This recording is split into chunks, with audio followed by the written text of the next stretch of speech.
dia, amados do Crescendo em Cristo, a graça e a paz. Aqui quem fala é Erisma Oliveira. Quero desejar um dia produtivo e abençoado em todas as áreas da tua vida e também quero te convidar para a mensagem de hoje. Vamos lá? Dando continuidade à mensagem de 2 Reis, capítulo 4, versículo 8 ao 37, hoje nós iremos estudar os benefícios da intimidade. Nós estamos estudando a história de uma mulher rica da cidade de Sunem, cujo algumas versões chamam de Sunamita. É uma história em que ela hospeda na sua casa o profeta Eliseu e o seu servo Geazim. Nós já falamos aqui no primeiro áudio, nós vamos dividir em 3 essa mensagem, 3 áudios. Já falamos o primeiro, o segundo, eu pensei que daria 2, mas nós vamos colocar um terceiro para nós aprender um pouquinho mais sobre essa mulher. No primeiro, nós destacamos 2 palavras, 2 coisas que ocorrem ali nos primeiros versículos, a partir do 8. O primeiro foi quando ela diz: eu vejo que esse santo homem que passa por aqui é um homem de Deus. A história acontece quando um dia ele vai a essa cidade, ela o convida para comer pão. E a partir disso, todas as vezes que ele vai à cidade, ele vai para lá.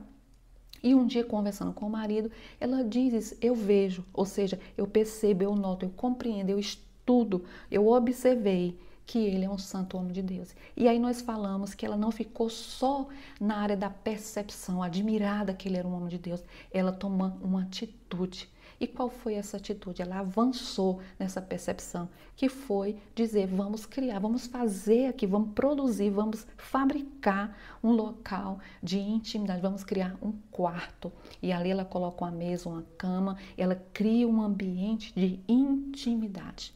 E aí nós falamos como igreja, porque toda essa historinha nós vamos estar trazendo para a nossa vida espiritual. É que essa mulher, ela, ao perceber a grandeza desse homem, quem ele era, ela diz: eu não quero ele só como visitante, eu quero ele como morador. E nós falamos a diferença que existe entre um morador e uma visita na nossa casa. E ela disse: eu quero ele mais próximo. E aí ela toma essa atitude. E nós falamos, trazendo para a nossa vida espiritual, é que muitas vezes eu nem percebo a grandeza de Deus. E às vezes os que percebem não dão um passo seguinte, que é criar um ambiente de intimidade, queridos. E essa mulher, essa história nos deixa lições extraordinárias. Essa mulher investiu num relacionamento mais próximo com o profeta. E como consequência veio os benefícios. Da mesma forma, quando eu e você investimos no nosso relacionamento com Deus, nós iremos começar a ver os rendimentos desse investimento. Nada é em vão, nada é por acaso. E na economia de Deus, o rendimento é extraordinário. Essa mulher nos deixa uma lição dizendo: olha, você tem um que é maior do que o profeta que passou na minha casa. Louvado seja Deus. Jesus é maior. E você tem percebido a grandeza dele, e ao perceber a grandeza dele, o que você tem feito, homem e mulher? Você tem criado um lugar, um ambiente de intimidade para mantê-lo ele mais próximo da sua vida? O que é que você tem aproveitado dessa presença? Louvado seja Deus. E aí nós vamos hoje estudar 2 benefícios. O primeiro benefício que a gente percebe que ocorre aqui, depois dela trazer, a Bíblia diz que depois que ela cria todo esse ambiente, então quando ele já chega agora, já não vai só para a sala de estar, sala de visita, não, agora ele vai para o quarto preparado que ela fez ali ao lado da sua casa. E a Bíblia diz que ao chegar naquele quarto, ele conversando, o profeta com Geazim, ele diz: chame a mulher. E ela vem, se coloca ali na porta, e eles perguntam o que é que podem fazer por ela, o que podemos fazer por você, por tal atitude que fizeste por nós. E ela diz: eu estou bem, eu não preciso de nada. Em outra linguagem, outra tradução, eu não preciso de nada. E ao sair ali do quarto, Eliseu diz: e o que podemos fazer por ela? E aí, queridos, a Bíblia diz que Geazim, quando ele mandou chamar, né? Então ele diz, no versículo 14, o que se há de fazer por ela? E aí ele disse: ora, ela não tem filhos e o seu marido é velho. E aí por isso disse: chame ela, chame ela. E aí ela veio. Versículo 16 diz que ele olhou para ela e disse: a esse tempo determinado, segundo o tempo da vida, abraçarás um filho. E disse ela: não, meu senhor, homem de Deus, não minta a tua serva. E versículo 17, e concebeu a mulher e deu à luz a um filho no tempo determinado. Louvado seja Deus. A primeira coisa que ocorre aqui de benefício quando se investe no relacionamento é o canal de comunicação fica mais limpo, fica melhor. Foi o que ocorre com essa mulher. Queridos, esse diálogo que a gente acabou de ler aqui, de chame ela e pergunte o que ela quer, ela diz eu não preciso de nada, depois diz o que é que a gente pode fazer, há uma observação ali. Esse diálogo, querido, era o profeta agora, ela tinha ele dentro de casa, não era mais só como um visitante, o canal de diálogo, de comunicação estava muito mais aberto do que quando ele vinha tomar o cafezinho. Né? Então, quando ele entra agora e tem essa aproximação dela, um diálogo que não ocorreu quando ele vinha as outras vezes comer pão. Ele nunca ocorreu esse diálogo. Você está lendo ali o versículo, você não encontra isso. Então, o canal de comunicação melhora. Louvado seja Deus. Da mesma forma, queridos, quando eu e você, nós investimos, né? Nesse canal de comunicação fica melhor e nós somos chamados para um relacionamento aberto com Deus e ter essa percepção, essa capacidade de codificar aquilo que está no coração de Deus por meio da palavra e da oração. Quantos de nós, para que você entenda o que é que eu estou tentando dizer para você desse canal de comunicação. Vamos dar um exemplo que você vai para a igreja, vai uma vez na semana, vai ouvir o pastor quando chega lá, ou o pregador da noite, ele estudou, ele entendeu, ele codificou o que estava aqui naquele versículo e vai compartilhar com a congregação. Quando você pega aquela mensagem gostosa, maravilhosa, não é uma bênção, né? Você sai feliz, ai que mensagem abençoada. Agora imagine você ir em casa, pegar a sua Bíblia também, assim como aquele pregador, aquele ministro, e começar a ler, e começar, é como se começasse a abrir os olhos, e você começa a entender agora o que é que Deus está falando, começa a vir um entendimento. Não é diferente? É como uma criança que recebe assim um doce gostoso, ela fica feliz. Eu entendi, Deus falou. É como lá o Jó diz, né? Antes eu te conhecia só de ouvir falar, mas agora de contigo andar. Então, o canal de comunicação é mais ou menos isso. Eu conhecia Deus, as pessoas falavam, diziam, falavam de milagre, que Deus faz isso, que Deus fala, que Deus ministra, que Deus... E eu não tenho essa experiência. Quando se investe num canal de comunicação, num ambiente de intimidade, queridos, o canal de comunicação fica mais livre. Eu e você vamos ter esse diálogo que antes não havia. Aqui passou daquele diálogo de formal, tipo, olha, boa tarde, entre sim, você quer um cafezinho? Você quer mais um pouquinho de pão? Não, chame ela, vamos conversar. Louvado seja Deus. Você vai começar a ouvir coisas extraordinárias diretamente do coração de Deus. Maria, Joana, o que podemos fazer por você? Louvado seja Deus. E quando há esses investimentos, querido, de leitura, oração da palavra, leitura, pesquisa, Deus vai começar a ministrar. E aí nós vamos agora para o segundo benefício. O profeta não era mais só um visitante que fazia um lanche, mas alguém que estava dentro de casa. E isso proporcionou uma observação maior por parte daqueles visitantes, que era ex-visitante, né? Agora estava como morador.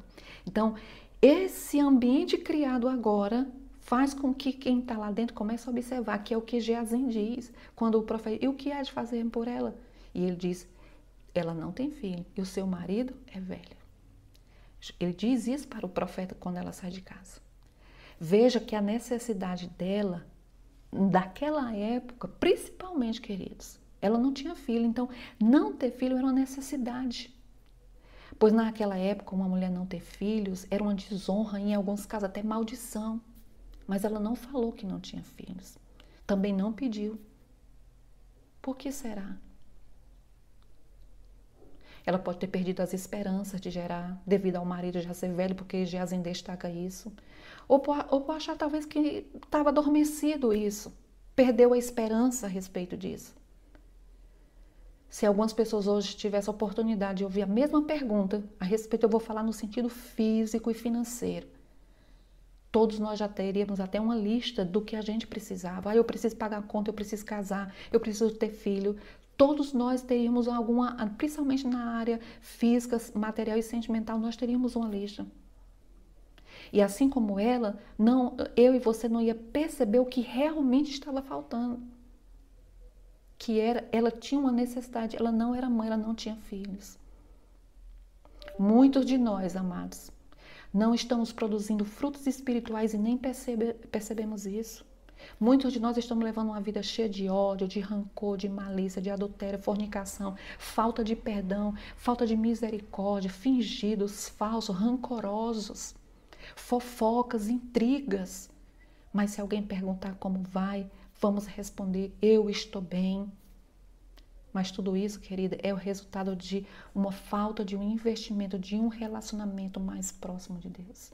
Muitos de nós temos levado uma vida medíocre, os nossos ventres fechados e secos, e isso já não gera mais em nós, e não gera algo que possamos ficar incomodados, ao ponto de termos a oportunidade de mudar isso aqui. A Bíblia fala do fruto do Espírito na nossa vida. E entre eles está o amor, está o domínio próprio, está a alegria. E quantos de nós não caminhamos em amor? Quantos de nós não há domínio próprio? Não sabemos dizer não, comemos sem controle, bebemos sem controle, falamos sem controle. Esse fruto está ali atrofiado e não incomoda. Que nós possamos aprender com esses 2 benefícios que essa mulher começou a desfrutar e dizer: eu quero viver isso. Eu quero que o canal de comunicação com o Senhor cresça. Eu quero que o canal de comunicação com o Senhor seja aberto. Existe uma definição quando você vai interpretação de texto sobre comunicação, é que diz que a comunicação ela ocorre quando o emissor e o receptor codificam. Quando o emissor manda uma mensagem, o receptor codifica. E há empecilhos externos que faz com que o receptor não codifique. E há obstáculos que ele mesmo cria. Então, para que uma mensagem realmente ocorra, há uma necessidade. O emissor coloca a mensagem e o receptor codifica. Então, uma pessoa pode ouvir uma grande mensagem e não entendeu nada. A comunicação não aconteceu. A comunicação acontece quando um fala e o outro codifica. E para codificar essa mensagem é necessário os obstáculos não estar entre eu e o que falou. Humanamente falando, uma pessoa que vai transmitir uma mensagem, ela pode errar. Vamos dar um exemplo, se uma pessoa de nível superior vai falar para pessoas analfabetas, fica muito difícil ele, na linguagem dele, ele tentar alcançar aquelas pessoas. Ele tem que, no mínimo, descer igual a elas para que elas possam entender. Uma coisa que a gente pode levar para a vida espiritual é que Deus sabe falar a linguagem de cada um. Ele vai falar com o culto, ele sabe. Ele vai falar com o analfabeto, ele fala. Vai falar com a criança, ele sabe falar. Deus sabe falar para os corações. Às vezes eu e você estamos cheios de obstáculos nessa comunicação. Nós criamos alguns obstáculos. E é na aproximação, é no lugar de intimidade quando a gente investe, é que esses obstáculos vão começar a cair e nós vamos começar a ouvir o Mestre falar. As impressões dele vai vir ao nosso coração e aí você vai dizer: o Senhor falou ao meu coração, louvado seja Deus. Hoje eu conheço, hoje eu escuto porque eu ando com o Senhor. E aí, queridos, essas necessidades, áreas infrutíferas da nossa vida vão começar a vir à tona. Nós vamos começar a perceber como uma venda vai cair dos nossos olhos e mostrar iras, raivas, rancores, maledicências, pecados sexuais, malícias que estão ali dentro, que muitas vezes estava lá no quartinho que nós trancamos e não deixamos ninguém entrar. Esse quarto vai ser aberto e vai começar a vir à tona. Você tem uma necessidade de caminhar em amor, você tem uma necessidade de ter uma mente limpa, você tem uma necessidade de viver em santidade, vai começar a vir. Você precisa gerar o amor, caminhar em amor, você precisa gerar a fé, a santidade e esses valores começar a brotar da tua vida. E a Bíblia diz que quando nós damos fruto, Deus é glorificado. Louvado seja Deus. Que nós possamos, nesse dia de hoje, fazer uma oração sábia e extraordinária. Senhor, sonda o meu coração e vê se há em mim caminhos que tu aborreces, há em mim sentimentos que tu reprova. Se há áreas da minha vida que estão ressecadas, secas, se há áreas do meu coração que estão cauterizadas, áreas da minha vida que eu tenho negociado com o pecado, que eu tenho quebrado princípios e valores que tu colocaste no meu coração.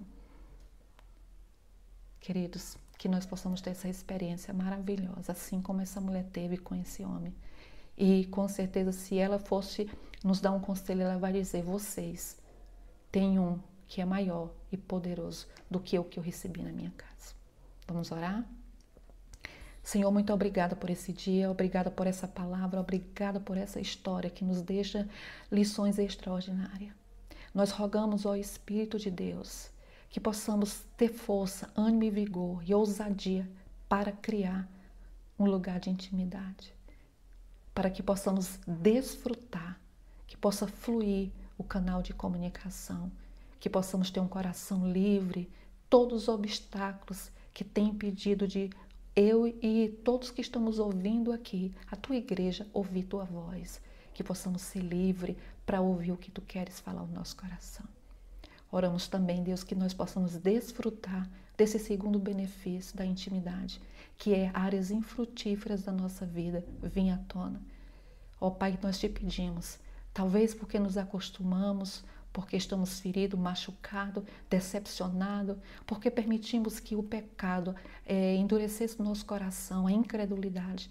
Achamos que já não precisamos de caminhar no amor, termos domínio próprio, dizer não para determinadas coisas. Que o teu Espírito traga à tona e nos mostre o que áreas da nossa vida está ressecada, que áreas da nossa vida nós não frutificamos. Pai, nós te pedimos a tua graça nessa tarde, nesse dia, nessa noite, ao horário que nós estivermos ouvindo essa mensagem, que o Senhor nos ajude. Nós queremos te louvar, Pai, porque tu és o nosso maior incentivador de uma vida íntegra, de uma vida de comunicação, de uma vida de intimidade. Eu te peço, Pai, em nome de Jesus Cristo, por todo o amor cuidadoso em nossas vidas. Queridos, que o Senhor te abençoe, que o Senhor te guarde, que você viva essa experiência maravilhosa. O Senhor nos permitindo, nós iremos falar mais de 2 benefícios da intimidade, quando se cria um lugar de intimidade com o Senhor. Deus te abençoe e até a próxima reflexão.